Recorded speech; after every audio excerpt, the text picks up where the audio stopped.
I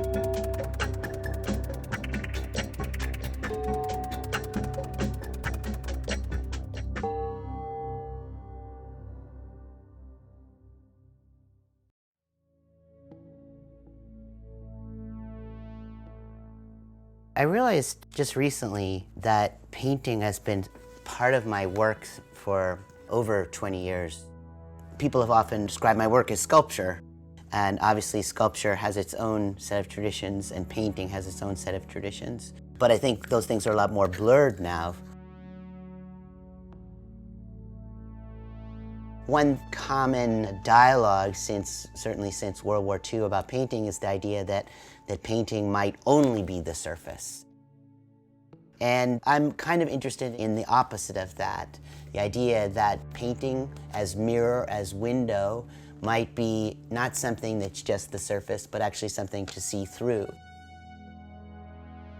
I guess what I'm trying to do in these paintings is to create a sense of mystery in which, at first glance, it's hard to understand how it's created.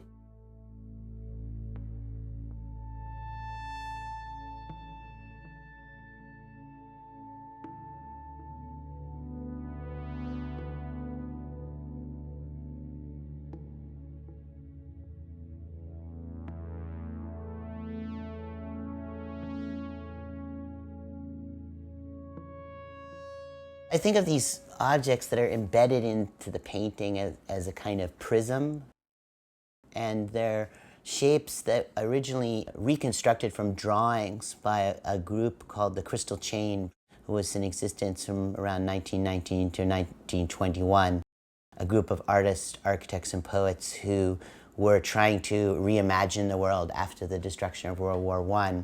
And their idea to reimagine the world started with the point of view to reimagine an impractical world, not a practical world. So, if anything, the violence of World War I was all too practical.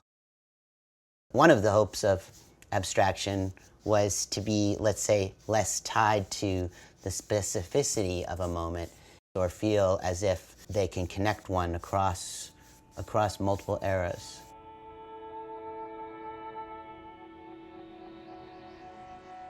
I also want to think that abstraction, in its sense of potential hopefulness for imagining a different world, or imagining a world that's not absolutely apparent, can also tie us together.